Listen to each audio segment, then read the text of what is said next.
for inviting me and to be a part of this wonderful decade celebration. I really enjoyed it, and it has been an academic treat, and also giving me a chance to talk on a very interesting topic, which is recurrent acute pancreatitis, which is a challenge not only to the physicians, but it is a very big challenge for the gastroenterologist also. And we really need to, what is now we are understanding is we really need to identify the inciting events, the etiology of the disease, since there is a high rate of recurrence and a significant proportion of these patients are going into chronicity and developing chronic pancreatitis. So what is required is a very focused approach and appropriate investigations, and people have been working on it for last few decades, but almost more than 20% of those patients we still land up with an idiopathic recurrent acute pancreatitis. So I would be briefly talking about what exactly is recurrent acute pancreatitis, why to investigate, what to investigate for, when to investigate and how to investigate. So what is recurrent acute pancreatitis? It is 2 or more than 2 attacks 3 months apart, which seems to be logical because any pain occurring during the 3 months prior to the first attack possibly could be a sequence of the first attack of acute pancreatitis. There is no evidence of chronicity, and there is definite documentation of pancreatitis in the form of raised enzymes and imaging showing evidence of acute pancreatitis. And if no obvious etiology after standard investigations is found, we are possibly dealing with idiopathic recurrent acute pancreatitis, which is the challenge to all of us. Now, there was a big consensus meeting where all the leading experts in pancreatic diseases, they got together. We had Dr. Reddy and Dr. Pramod Garg from India over there, and they gave a new mechanistic definition where they say that it is basically a syndrome of multiple distinct acute inflammatory responses which are originating within the pancreas in individuals with genetic, environmental, traumatic, morphological, metabolic, biological and other risk factors who experience 2 or more episodes of documented acute pancreatitis separated by at least 3 months. Now this becomes relevant because what it indicates is that possibly there are multiple factors, there are genetic factors, environmental factors and possibly anatomic variants which are working together. Now why to investigate? Obviously, if you see the risk of recurrent acute pancreatitis after the first episode, it is significantly high in various studies, ranging from 11% to 32%. So that is very high. And of them, biliary alcohol, we all know, are the commonest causes, but idiopathic is also a significant cause of recurrent acute pancreatitis. And the other important thing is, if you look at the model of progression of acute to recurrent acute and finally to chronic pancreatitis, we have a significant number of patients of recurrent acute pancreatitis who are finally landing up with chronic pancreatitis. That is 3 to 14% is a significant number. So we really need to investigate these group of patients. And look at the morphology, what is happening. We have a normal pancreatic duct, and then we have early subtle changes of minimal dilatation in the pancreatic duct, and finally they land up with a dilated tortuous duct of chronic pancreatitis. Similarly, with the advent of EUS, we look at the morphological changes, and you have a normal morphology, and then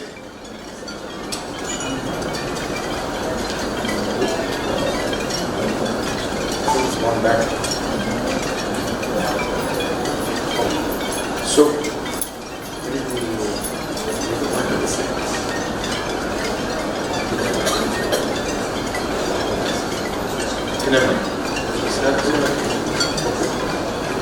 So you have an EUS which has come up and which shows that you can early pick up early chronic pancreatitis in the form of honeycombing, and finally when they evolve, they develop chronic calcific pancreatitis. So what to investigate for? I mean, I'll take a few minutes on this because this is very important. What we are looking for is the etiology of the disease to identify what exactly is causing recurrent acute pancreatitis. Now obviously gallstones and alcohol were generally excluded from idiopathic recurrent acute pancreatitis. In fact, they termed it as non-alcoholic, non-biliary acute pancreatitis. And the common causes, I will discuss a few of them. They were microlates, pancreas division, sphincteropodia dysfunction, early chronic pancreatitis. So let's take them one by one. microlithiasis and recurrent acute pancreatitis. What is microlithiasis? In fact, they are gallstones less than 3 millimeters in size. They have the exact pathophysiology of the gallstones, but they are not visualized on abdominal ultrasound. But what has been seen is they tend to develop gallstones on follow-up ultrasounds in about 75% of patients after 6 months. So if you have a patient who is having recurrent episodes of acute pancreatitis of more than 6 months, say about 2 years of duration, with repeated normal ultrasounds, you are reasonably sure that you are not dealing with microlithiasis. But again, EUS has the best sensitivity and specificity to pick up microlithiasis. In fact, it is the investigation of choice. But when to suspect, you need an abnormal liver function test. That is an ALT which is more than 2 to 3 times the upper limit of normal within 48 hours. Now this is very important. Any attack of acute pancreatitis, you need to get a liver function test within 48 hours. Because this has got a very high sensitivity, in fact a diagnostic accuracy of as high as 80 to 90% of predicting biliary pancreatitis. But if you look at what is the frequency of recurrent acute pancreatitis in microlithiasis, the past literature supported a very high frequency, almost to the tune of 50 to 70%. But then came a landmark article from Dr. Garg, and they said, this study from AIMS said that only 13% of the patients of recurrent acute pancreatitis were because of microlithiasis. And in fact, this was validated in the subsequent study from US by Wilcox et al. That they said that only 10% of the patients of recurrent acute pancreatitis were because of microlithiasis. So obviously, this is not a very important cause. What about pancreas disease? It is in fact the commonest congenital anomaly seen in general population. It is as high as 5 to 14%. But what has been seen is that the symptomatic recurrent pancreatitis is less than 5%. So usually what has been seen is that it is associated with genetic mutations like SWING1 or CFTR.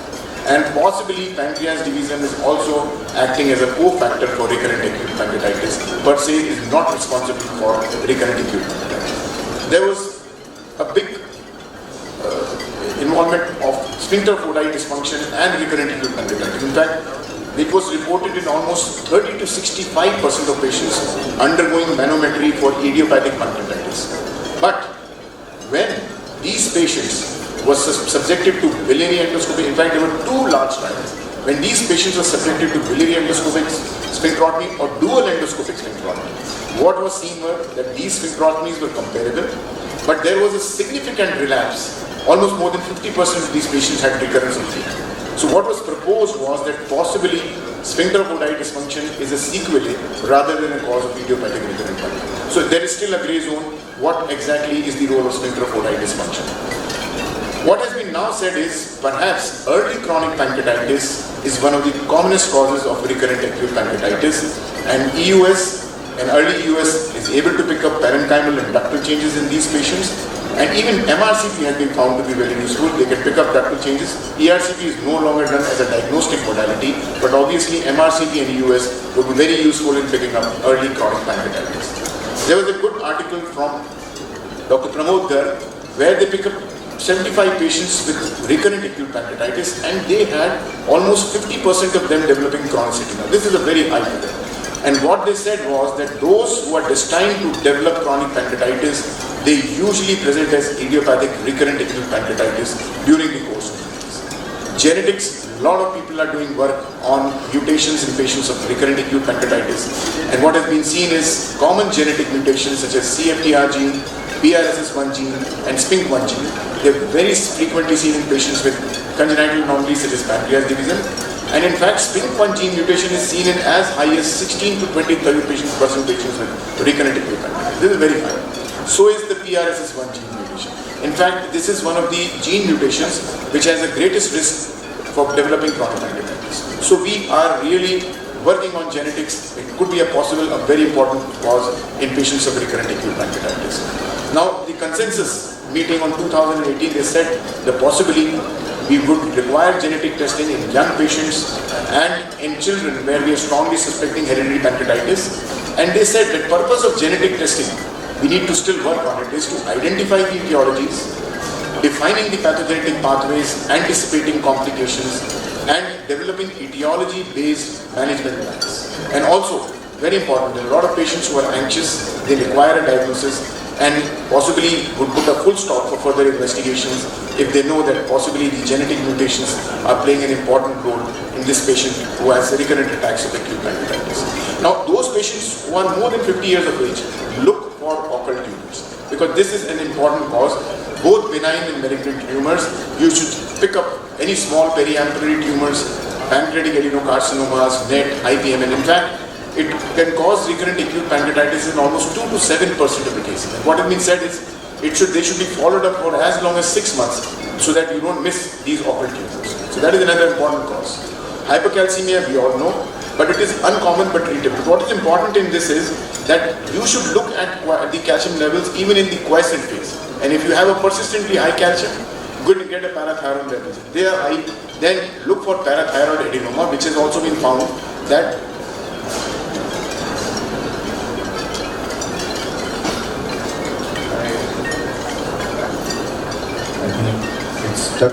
please, we request to summarize your talk. Yeah, but I need 2 minutes. Okay. Okay. So, this was a study from AIG which showed a high incidence of pancreatic hypertriglyceridemia and recurrent acute pancreatitis is another important cause. So, when to investigate? After one attack of idiopathic recurrent acute pancreatitis, wait for about 6 to 12 weeks. And what are the investigations?